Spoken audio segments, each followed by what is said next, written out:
Hi, my name's Colin. Thank you for watching.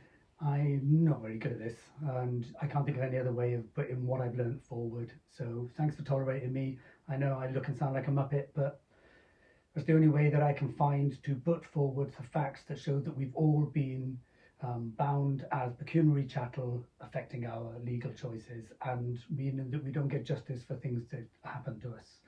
I'm going to go through some more slides. I'm just going to rattle through it and point out how words we don't realise and also words that have allegory which put us in a bad light. Law, legal, loyal. Basically, law is what's permitted by law is because of compare with loyalty. Compare is with equal. So basically legal, loyal, comes back to see legal. We're looking at the same thing where you make a pledge of loyalty and it's legally binding. You pledge or solemnly promise to one's faith or loyalty. Above all, my beloved, it says, do not swear either by heaven or by earth or by any other oath. I'm not starting to preach to anybody. I'm just saying that there was a mandate in the Bible where we all wanted to live in love and sharing rather than the principles of dominance, that people don't necessarily understand what the principles of dominance means. That's why you need to see my other slide to do with 100% proof. There are no conspiracy theories, but we have sworn oaths against the word of the Bible. We have a declaration of loyalty. We are loyal civilians. Citizens, they came from the same origins. We're looking at Latin paganus also meant civilian, pagan, heathen. So we basically have all, through our words, that we accept that we are bound as pecuniary chattel because we accept the terms that we say, yep, that's us. We reply, and we are civilian pagans. A heathen is not a Christian or Jew or Muslim, pagan. So we swear an oath to become a British citizen, and we will be faithful and loyal to the crown, really, or whoever you swore your oath to, rather than the biblical, which says don't do it. A legally recognised subject, a citizen. So what is a subject again? Subject here, to throw under, the stuff that things are made of. Dust, soil. Sub, under, close to. Jeker, ejaculate. There's a lot of reasons why defecation. Basically, we are below, and you can build your own image of what that suggests. So humus, human, humus, we have the same HU beginning here, which in my other slide shows the etymology, which combines to show a balance of probabilities of where we actually sit as humans. A mass, fragmented, individuals, a mass, a large body or material with no defined shape, a large number of people or objects. So we are a mass, but also mass means in allegory,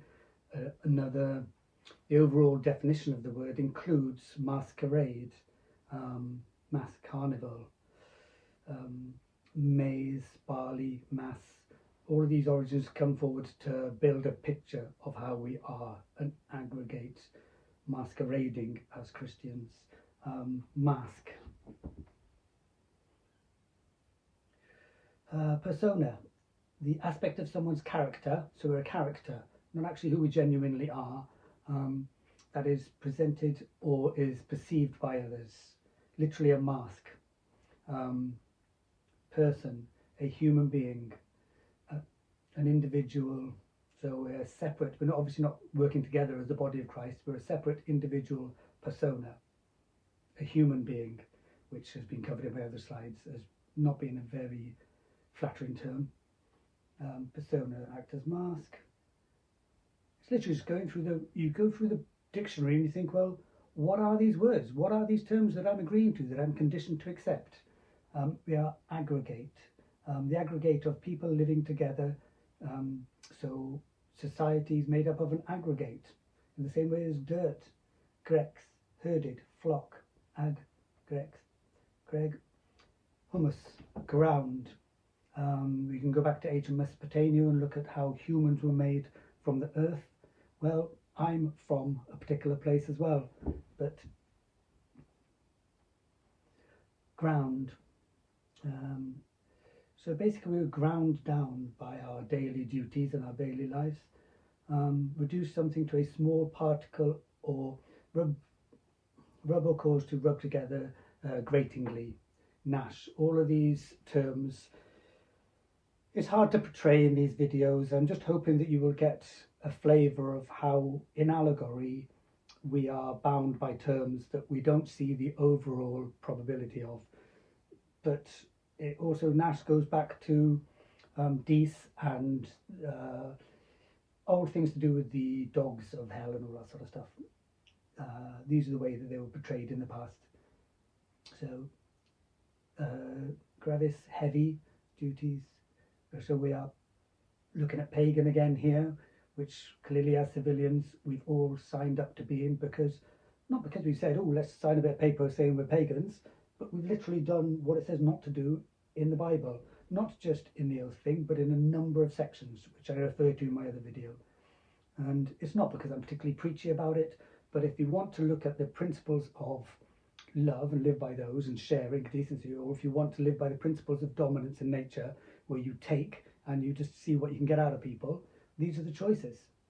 So we are subjects, enslave, captive. Again, my other video shows about captive and capitalized and the capitally triad.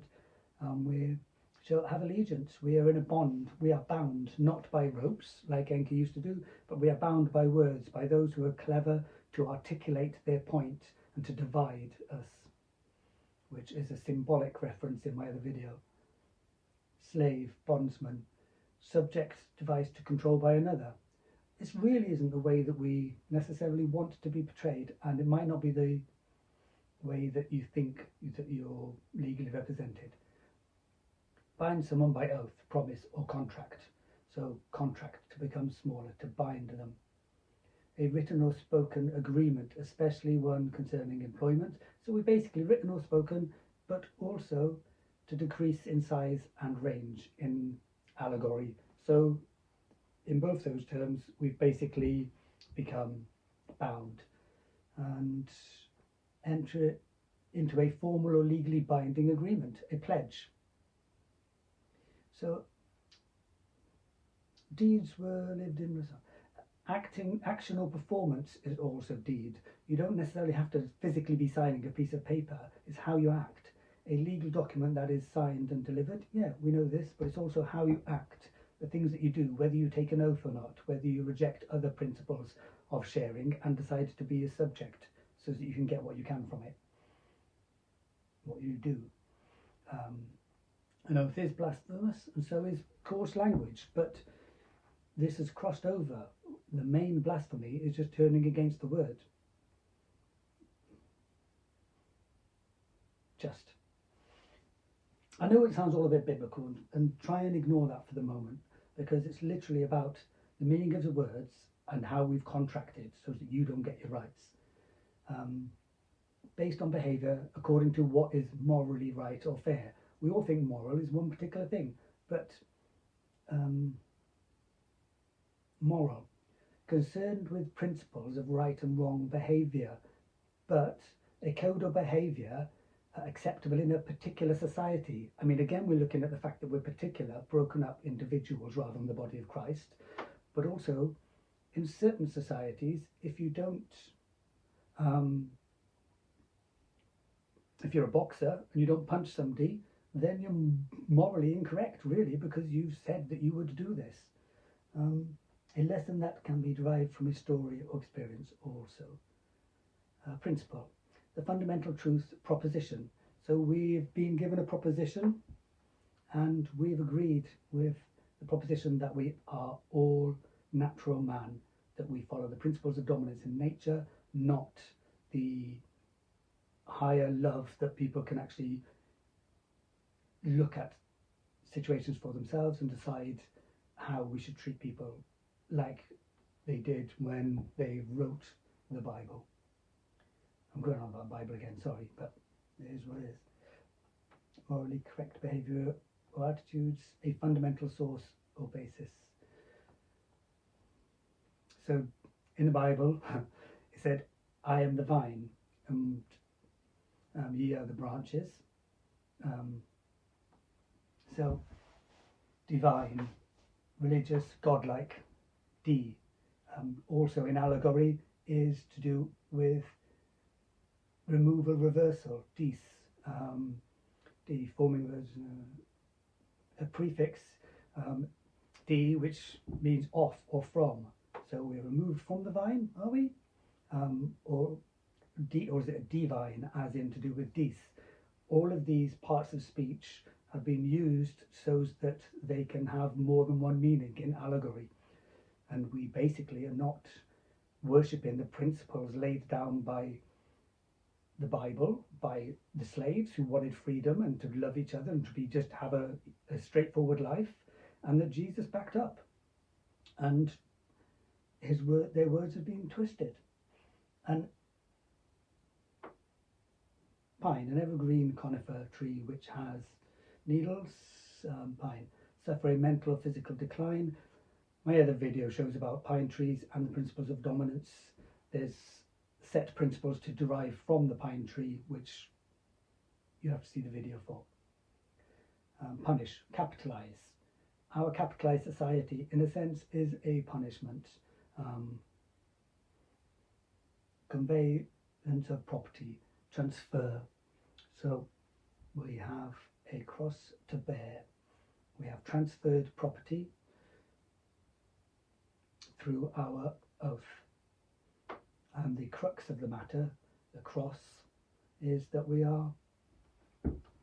of the matter is that we have contracted, agreed with the terms and conditions that we are subjects to their control. We are pagans, rejecting Jesus' principles. We are literally ruminant animals, human, loyal to the principles of dominance, not the principles of Jesus, to love and share.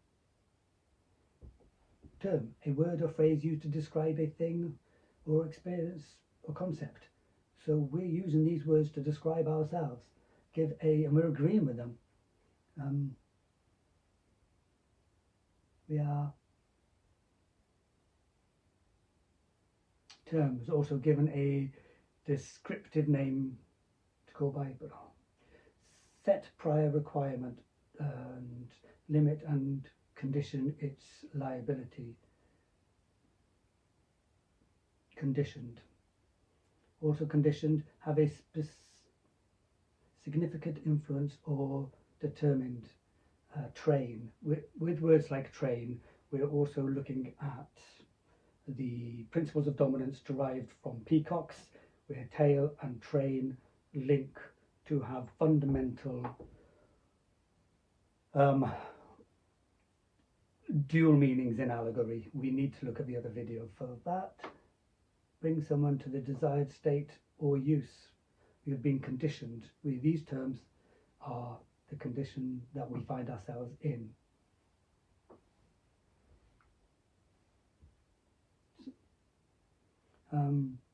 Predicate, something declared. So before we even get to court, or before we even get into a situation which asks about what our moral status is, it's already been pre-declared by how we present ourselves, how we convey ourselves, how we transfer our property to others, for them to make decisions about us and for us to accept whatever they choose to do. However they act, it doesn't matter. We've already signed up to be subjects. They can do what they want. We've said that we are beneath them, below them, worthless animals. Normalised. This has been normalised since 1700s. But these words are getting a bit more abstract because they link to the norm, radix, race, and these I think are covered in the other video. A written contract, a written or spoken agreement, especially one concerned for employment or sales, decrease in size and range, but written or spoken. We basically, every time we answer, every time we respond, we are entering a contract by the way that we act, the things that we do, that says that we are rejecting Jesus' principles. It's binding. A narrow strip of leather or other material used for fastening, a band. We are bound. We are in a band, a bracket. We are bondy, but through words, not through rope. Officially prevent someone from doing something with words. Okay, it's a curse of an official legal prohibition because we are loyal to that. It's legal law because we are loyal. We have taken a pledge of loyalty. We haven't shown faith with Jesus.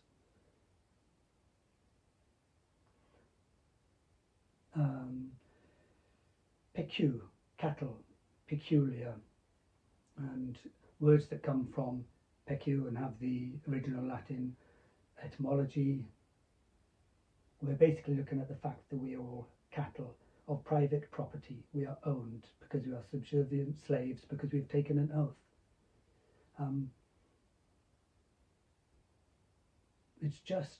It's based on behaviour according to what is morally right and fair. We have entered into a contract saying that we are beneath, below, and we are worthless. So it's only fair that why would we complain when the law doesn't go our way? Because we've actually entered into that. We've rejected the Bible by not doing what it says. And the Bible has been polarised so that that's a whole other story from my other side. They polarise the words to predicate the slave. It says in the Bible, no longer slave or free, there is no longer male or female, for all of you are one in the body of Christ. If you're a particular individual, a confident, strong individual has a community. These words feel so loving and nice, but their root definitions are actually coarse and particularized, separate from each other. Equity, being the same in quantity, size, degree, or value. Of people having the same status, rights, or opportunities.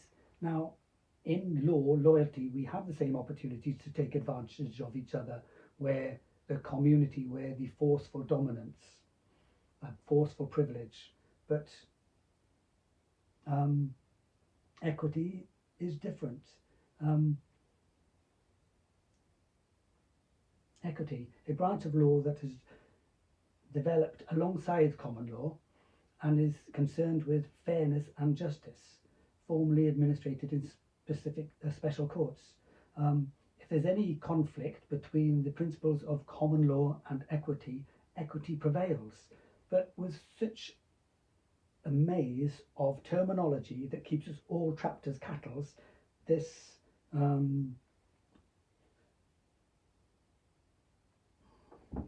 I wanted to say matador is the wrong word. The Manitor's maze has got us all trapped in words. We don't see that we are portraying ourselves in a particular way, and we are trapped in legality, in loyalty, rather than equity, because that's not how we treat each other. It's not how we represent ourselves with the terms and conditions that we accept. Fair and impartial, valid and equity is distinct from law. It's distinct from being loyal. Because loyalty is just saying, it's not actually thinking it through and being loving and sharing. It's just saying, yeah, I'll do it, bring it on, give me the goods. But some consider themselves not equal and do not want the equality, equity of the Bible, and know how to use language to place themselves above others, to control and dominate the mass herd. And it is with God and their right to free will and equal opportunity that they should be free to choose. They can do that. But we should also have this information so that we can choose if we want to follow the moral principles. I don't want to preach about Jesus all day because it puts people off, which is so sad, because all it's saying is we need to treat each other fairly and equally and be nice to each other instead of trying to take advantage. But most people choose loyalty. Allegory, others speak. Basically, all the words that we use can often have a deeper other interpretations, so that we find ourselves agreeing to things that mean two things. Ancient ways used to say, speak with forked tongue, or tribes with two different dialects, but this is what they're talking about, allegory. People who know how to say something which sounds like what you want, but it's actually what they want. It means both, and slowly you change your ways so you accept their terms. This is to do with symbolism and the aprons of society, which are in my other slide. So there are no global conspiracies. It proves it in that, but these terms which are cropping up here are really crucial for you to understand. For instance, the aprons. There's so many definitions of the word apron. They come to the same overall probability of meaning. Anyway, Article 9 protects your human rights, but do you really want to be a subservient animal? If you agree to the predicated terms that we are all human, chattel, lesser animal, an aggregate of individual subjects, personas with the opportunity to rise in a hierarchy, we believe in ourselves, we do what's right for our community. It starts to sound nice there, doesn't it? The word human has been normalised, but prefixed as a lesser form of man. So how can we all be equal in the body of Christ if some are greater than others? This is a class system that we have accepted the terms of. But this is not what it suggests biblically. So there we have it. Thank you for watching. I know it's a bit intense and a lot to take in, but hopefully if this can be brought about more in people's awareness, and people can peacefully find a way that we can be not reacting to it, and people can really get the justice they deserve, and to be represented in the way that they feel accurately portrays their moral views.